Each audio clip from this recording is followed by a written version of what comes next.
Olá, galera do Amo Séries! Seja bem-vindo, Michel Arouca, obrigado. mais uma vez, para mais uma collab aqui no canal. É ótimo estar de volta com um tema que eu adoro, uma série que eu amo muito. Qual que é? The Handmaid's Tale.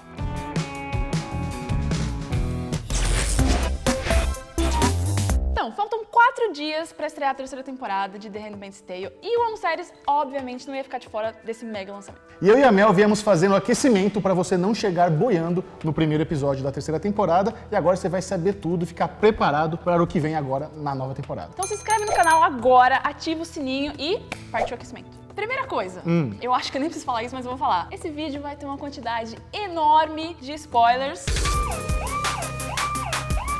Cuidado. A série é baseada no romance da Margaret Atwood, escrito em 1985, que tem o mesmo nome da série. É uma ficção especulativa, segundo a autora, escrito na década de 80, ao mesmo tempo que fala de um futuro de algo aparentemente distante. Mas a distopia é, na verdade, um instrumento para falar de coisas atuais. Pensa que se você tirar toda a roupagem da série, ela vira algo bem possível aos nossos olhos. E falando em roupagem, o figurino da série é muito emblemático. Mas vamos falar das castas primeiro pra gente dar um panorama e explicar os figurinos a partir dessas castas, porque são as roupas que simbolizam o lugar daquela pessoa na sociedade. Sim, a sociedade é dividida em castas, seguindo as leis atreladas ao Antigo Testamento da Bíblia. E é assim que as mulheres são subjugadas por essas leis. Então, não podem possuir nenhum bem próprio, não tem como ler, não tem como escrever, elas são punidas caso desobedeçam, é tenso. E cada um tem seu papel social. As aias, que são as protagonistas, vamos dizer assim, né? São as mulheres férteis e têm seu papel voltado para a reprodução. E são enviadas para as casas da elite, onde elas são estupradas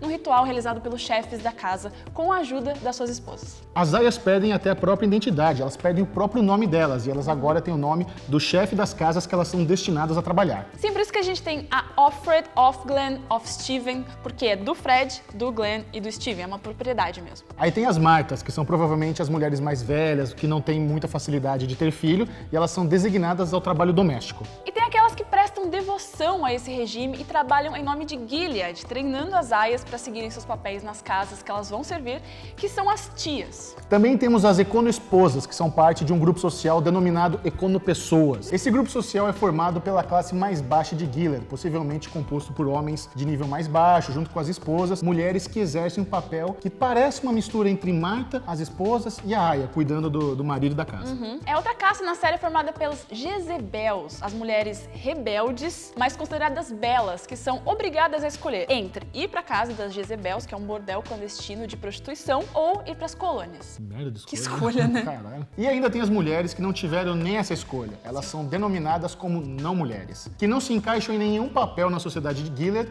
por terem desobedecido leis, não serem férteis e assim consideradas inúteis. Ou são mortas ou vão para a coleta de lixo tóxico nas colônias. Essa parte realmente é bem pesada e geralmente quem vai para as colônias são aquelas que desobedeceram as leis de Gilead ou cometeram algum pecado nefasto, tipo as que são consideradas traidoras de gênero. Tem também os Olhos, um grupo formado por homens que são espiões e o seu trabalho é vigiar e denunciar aqueles que são contra o governo de Gilead ou que desobedecem às leis. O trabalho dos Olhos é observar a sociedade como um todo e até mesmo os próprios comandantes. E dentre os outros homens, existem os comandantes, que são as figuras políticas que tomam as decisões pela república. Tem os militares, os faz-tudo, que nem o Nick, que também trabalham na casa dos comandantes. As esposas, por exemplo, vestem o azul esverdeado, e é simbólico a relação com a pureza, com a Virgem Maria. As aias são forçadas a usar as roupas em um tom de vermelho vivo, que simboliza a fertilidade, lembrando a menstruação. As vestimentas, as roupas delas cobrem o corpo todo e não marcam o formato do corpo. E os cabelos são todos cobertos, e elas também, além disso, usam um chapéu quando elas saem de casa, que impede que elas olhem tudo ao redor. Mas também o vermelho já foi associado como símbolo de poder. E se a fertilidade é o bem mais precioso dessa sociedade, em questão, meio que o poder reside nas aias, né? Só que elas são oprimidas, subjugadas, e esse poder é retirado delas e colocado nas mãos de quem vai tomá-las à força como propriedade. Quantas vezes a gente já não viu essa história no passado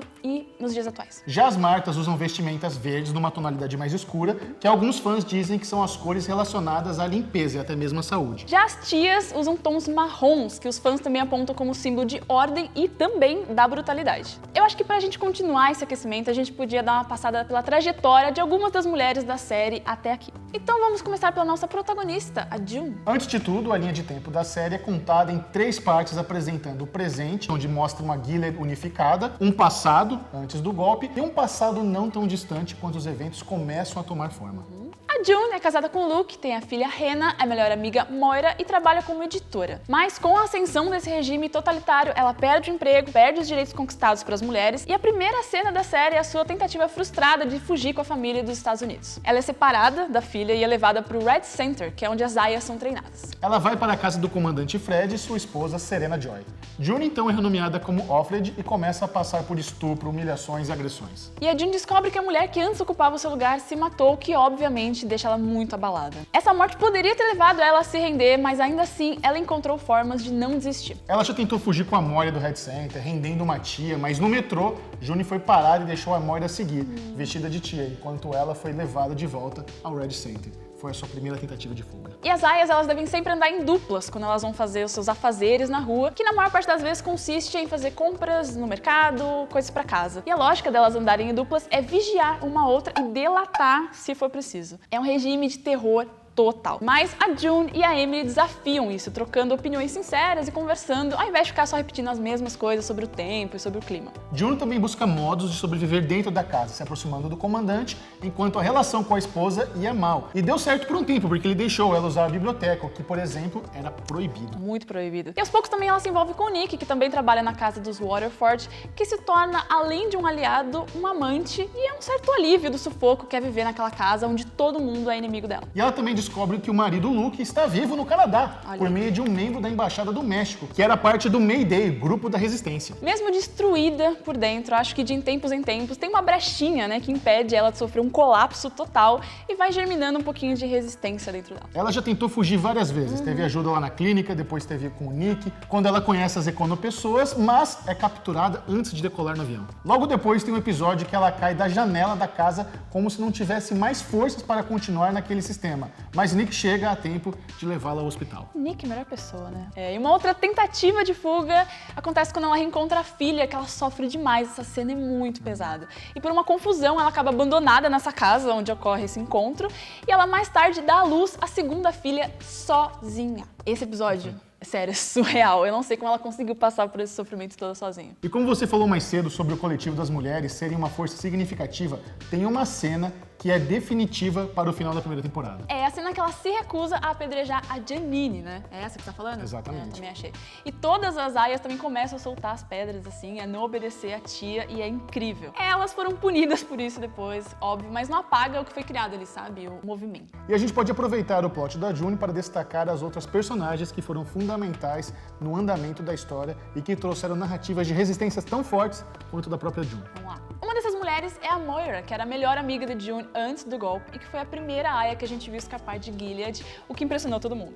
Supostamente ninguém foge de Gilead, mas a Moira foi pro Canadá depois de uma jornada complicada que começa também no Red Center, onde ela orienta a June a seguir as regras para não acabar que nem a Janine, sem olho. Ai, que triste. A Moira já estava sacando a loucura, né, desde antes do golpe, porque ela sempre teve um ativismo e um posicionamento político presente na vida dela. A mãe da June, que é feminista de carteirinha, infelizmente usava isso para comparar a Moira e a June e cobrar a filha dela. Pois é, e depois que a Moira foge do Red Center, ela acaba sendo pega, e as aias achavam que ela estava morta. Só que ela pôde escolher entre servir nas colônias ou na casa de Jezabel, um bordel secreto, e ela escolheu o bordel. Que escolha, né, que ela tinha. Os comandantes, esses homens poderosos, supostamente justos e fiéis às esposas, visitam esse lugar. O comandante Waterford levou a June pra lá por puro capricho e ela descobre que a Moira estava viva. E nesse encontro das duas, revive na Moira o desejo de escapar. Nessa época, a June tinha topado fazer um trabalho pra resistência que consistia em pegar alguma coisa nesse bordel. Ela convence o comandante a voltar lá com ela e a Moira ajuda a conseguir esse pacote misterioso. Muito mais na frente, June entrega o pacote pro Nick, que vai para o Canadá, e depois entrega para o Luke, que dá para a Moira de novo. E juntos vazam todas as cartas às mulheres na internet, fazendo com que o Canadá convide a delegação de Gilead a se retirar do seu país. Adoro esse convite para se retirar do meu See you país. never. E dizendo que lá no Canadá eles acreditavam nas mulheres. Então, essa dupla, June e Moira, fez uma enorme diferença. Finalmente, a comunidade internacional ficou ciente das atrocidades cometidas pela República de Gilead.